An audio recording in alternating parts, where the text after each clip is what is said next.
नमस्कार, जय हिंद, वंदे मातरम। दोस्तों, आरपी टारगेट एजुकेशन के यूट्यूब चैनल में आप सभी का स्वागत है। आज हम लोग देखेंगे एक बहुत महत्वपूर्ण पेपर। आप यहाँ देखेंगे बीएड सेकेंड सेमेस्टर। दोस्तों, आप किसी भी यूनिवर्सिटी से बीएड कर रहे हैं तो आपके लिए ये पेपर देखा जाए तो पैडागोजी सेकेंड के अंतर्गत जो स्टूडेंट मैथ लिए हैं उनके लिए आज का ये पेपर बहुत महत्वपूर्ण होगा, क्योंकि आज हम लोग देखने जा रहे हैं वीर बहादुर सिंह पूर्वांचल विश्वविद्यालय जौनपुर यूनिवर्सिटी के अंतर्गत जो पेपर हुआ है 2022 इसी साल का पेपर है। वो math paper number 4 math technology. ठीक है, तो आइए देख लेते हैं कैसे कैसे क्वेश्चन आए थे। आप लोग सब कुछ पता ही है, कितने नंबर के अति लघु उत्तरीय प्रश्न आते हैं। तो 2-2 नंबर के अति लघु उत्तरीय प्रश्न आते हैं, 10 प्रश्न होते हैं। तो पहला प्रश्न क्या आपसे पूछा गया है मैथ के अंतर्गत। दोस्तों, आप लोग ये सोच रहे होंगे कि मैथ लेने से पहले कि हमें जिस तरीके से आप ग्रेजुएशन लेवल पर मैथ के सवाल आप लोगों को हल करना पड़ता था, मैथ के अनेक प्रकार के सूत्र याद करने होते थे, तो यहाँ बीएड में बिल्कुल अलग है, क्योंकि ये पैडागोजी यानी शिक्षा शास्त्र, जो मैथ का शिक्षा शास्त्र होता है, उसमें आपको पारंगत किया जाता है कि आप कैसे बच्चों को पढ़ाएंगे। मैथ अगर पढ़ाना है तो बच्चों को कैसे पढ़ाएंगे। ठीक है, तो यहाँ देखेंगे आप पहला जो क्वेश्चन पूछा गया है, उत्तर वैदिक काल में गणित का विकास। तो दोस्तों, उत्तर वैदिक काल में गणित का विकास क्या था, इस पर आपको 1 या 2 लाइन 50 शब्दों में आपको लिख देना है। नेक्स्ट देखेंगे दूसरा जो क्वेश्चन है आपके सामने, ये है गणित द्वारा सिखाए गए 2 मुख्य मूल्य। तो गणित द्वारा सिखाए गए 2 मुख्य मूल्य क्या क्या हैं, इसके बारे में आपको लिखना है। तीसरा क्वेश्चन क्या पूछा गया है, तो माध्यमिक स्तर पर गणित शिक्षण के 2 उद्देश्य लिखिए।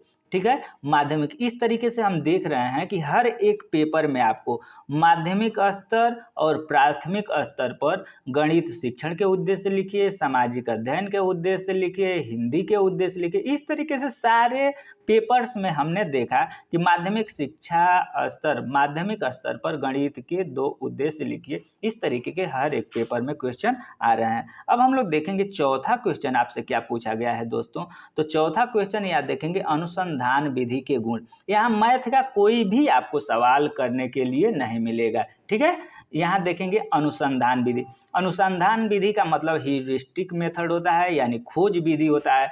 बच्चों के सामने अगर मैथ का सवाल आप रख देते हैं तो बच्चे क्या करते हैं, सूत्र द्वारा या अनेक प्रकार के खोज विधि का वो लोग ही विकास करते हैं और खोज विधि के द्वारा ही वो प्रश्न को हल करते हैं। तो ये आपको अनुसंधान विधि के द्वारा लिख देना है कि इसके मेथड क्या क्या है। ठीक है, एक बात और आपको हम बता देना चाहते हैं कि जैसे मान लीजिए कि बहुत सारे हिंदी शब्द आपको नहीं आते हैं, जैसे यहाँ अनुसंधान लिखा हुआ है और यहाँ ह्यूरिस्टिक, तो हो सकता है कि अनुसंधान शब्द आपको न समझ में आ रहा हो, लेकिन इंग्लिश देखेंगे तो आपको बिल्कुल समझ में आ जाएगा।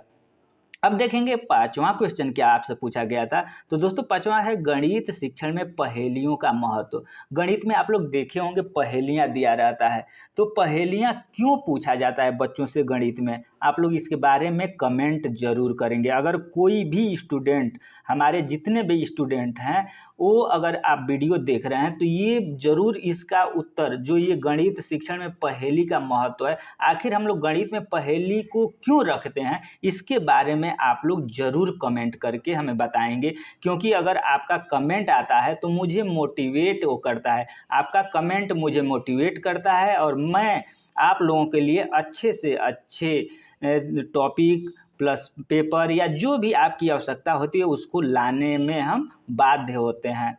ठीक है, अब देखिए 6 नंबर का जो क्वेश्चन पूछा गया है, यहाँ पर आप लोग देखेंगे कि गणित क्लब के कार्य बताइए। तो गणित जो क्लब होते हैं उसका क्या कार्य, गणित क्लब का क्या कार्य होता है, इसके बारे में आपको लिख देना है।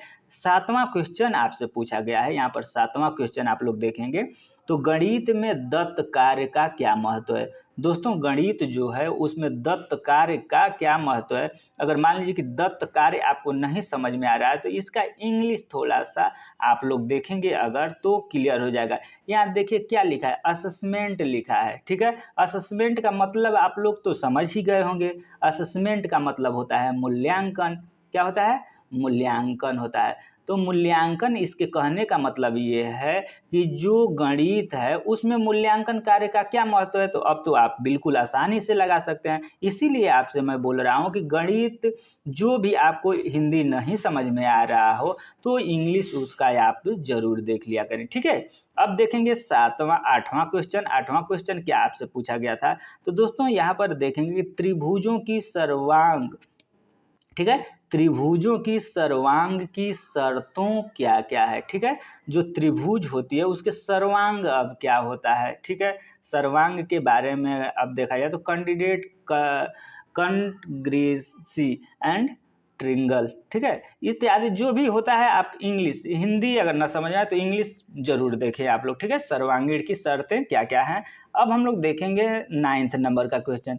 तो 9th नंबर के क्वेश्चन के अंतर्गत अगर देखा जाए तो आपसे पूछा है द्विघात समीकरण का मूल ज्ञात करने का सूत्र लिखिए, ठीक है। द्विघाती समीकरण का मूल ज्ञात करने का सूत्र आपको लिख देना है। इसी क्रम में आपको 10वां जो क्वेश्चन आपसे पूछा गया है वो देखेंगे कि ज्ञान वर्ग में उद्देश्य लेखन में प्रयोग आने वाले 4 क्रिया सूचक शब्द लिखिए, ठीक है।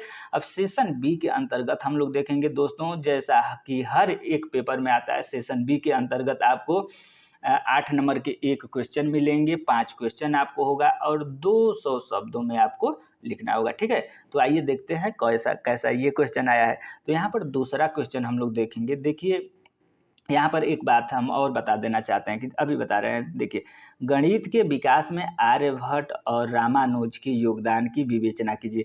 तो आप लोग किसी भी यूनिवर्सिटी से हैं और पेपर देख रहे हैं तो गणित के विकास में आर्यभट्ट का बहुत महत्वपूर्ण रोल है। तो आप आर्यभट्ट और रामानुज की योगदान को जरूर पढ़ लेंगे। अगर मान लीजिए कि आपसे ये क्वेश्चन नहीं आ रहा है, ठीक है, तो यहाँ अथवा करके एक ऑप्शन दे देता है जिससे कि आपको आसान हो जाता है। मान लीजिए कि खुदा ना खास्ता वो पेपर आपसे नहीं आ रहा है तो यहाँ आप लोग देख करके ये कर सकते हैं कि गणित का ज्ञान अंतः विषय के अध्ययन में सहायक है, व्याख्या कीजिए, ठीक है। ये अब तीसरा क्वेश्चन आप लोग देखेंगे कि तीसरा क्वेश्चन क्या हो जाता है। तो गणित विषय में प्रोजेक्ट विधि, देखिए यहाँ जो शिक्षण विधि होती है उसमें प्रोजेक्ट विधि भी आती है। तो आप शिक्षण विधि सारे याद कर लेंगे। गणित शिक्षण की प्रोजेक्ट विधि के गुण दोषों की विवेचना कीजिए, ये आपसे तीसरा क्वेश्चन पूछा गया है। इसी में अथवा करके कुछ क्वेश्चन दिया है। उचित उदाहरण की मदद से गणित शिक्षण के आगमन विधि की व्याख्या कीजिए। ये आगमन विधि क्या होता है और निगमन विधि क्या होता है।